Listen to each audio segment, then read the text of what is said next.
Hello everybody, we're here at Morgan County Republican Club News. We are with Darin LaHood, running for United States Congressman. We're here at the Fall Cookout, Lincoln Day dinner tonight. My name is Ryan Zipprich. This is Kim Wilson, Precinct Committee Lady, South Jacksonville. We have a couple questions to ask Congressman LaHood tonight. I'll leave this over to Kim Wilson. All right. Okay. Yes. Thank you so much for coming over and being with us tonight. This is so great to have you, and thank you for all that you are doing to support the United States of America.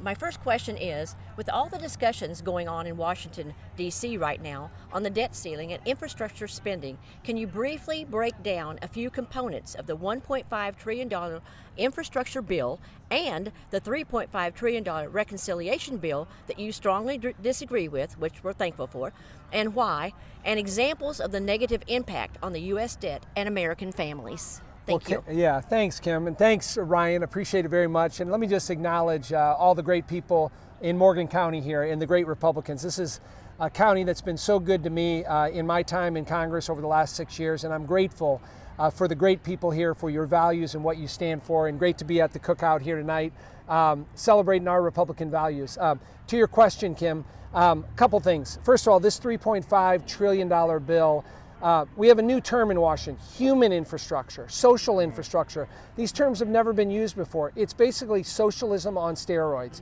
is what they want to do. It's the socialist Christmas list of things they want to do. Free childcare, free college tuition, free public housing, free entitlements. All these things that they want to give away that would, and do that by raising taxes. Raising taxes on working families, raising taxes on small businesses, raising taxes on the men and women that work hard every single day.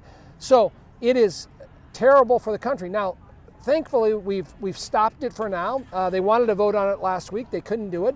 And so we're going to continue to push back and talk about the detrimental effect. And by the way, once you turn on these spigots of government, you never shut them off. Right. And taxpayers are on the hook for it. So my hope is we continue to push back and resist. And it should be a wake-up call to everybody on why we need to fire Nancy Pelosi in 13 months and get rid of her and take back the House. On the debt ceiling, listen, this is no way to run a government where you have deadline after deadline and we're going to default if we don't do this. And again, Democrats in charge. They have the White House, they have the House, they have the Senate. They ought to be able to pass the debt ceiling on their own. They haven't been able to do it. And so, this dysfunction that they have put our country in, I just can't tolerate that. Now, I do not want to default on our debts. I don't want the financial collapse of this country.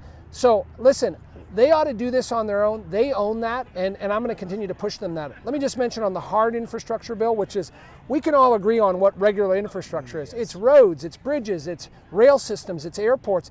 We ought to do that. But Pelosi has tied the two together, and that's not good for our country. And I will not support either one of these bills because they're tied together, and it continues to put our country further into debt. And we're $29 trillion in debt right now. So anyway, thanks for your question. Yes, thank you. Thank you. Yeah. Oh, yes, one more question, yes. I also want to ask you about your response to the Biden's administration on the $600 financial reporting on the banking. Yeah, well, so in this reconciliation bill, this $3.5 trillion bill that I describe as socialism on steroids, they have a provision in there that would allow the IRS to be able to audit banks and review bank accounts of people that have an account with $10,000 or more on it. Absolutely ridiculous. Talk about government overreach. And no one trusts the IRS. Right. And we should be very dubious of the IRS because of their track record. And this is a violation of privacy. I think it's a violation of the law, and it's unconstitutional. So, but again, this is in that bill. It's a small provision in that bill, Kim. But we all should be worried when we see stuff like that in this bill. Again, it's another reason why we have to oppose it. But it also needs to be a wake-up call of what the Democrats, what the socialists, what the progressives want to do in this country. Yes. Thank you. Thank you. Thank you both. Yes. Also, finish up with this. Many Americans, especially Republicans, right now still have questions surrounding the 2020 election. With that said, though, the 2022 election is still right around the corner. We have petition signatures we're going to be getting. We have events, parades, fundraisers, and get out the vote canvassing. Could you give out a Morgan County Republican cry for us to get out, to get involved, to get organized for 2022? Well, absolutely, Ryan. First of all, thanks for what both of you are doing, and Morgan County Republicans. My message here tonight was, listen, it's great to be at this event. I love the outreach. I love the people here.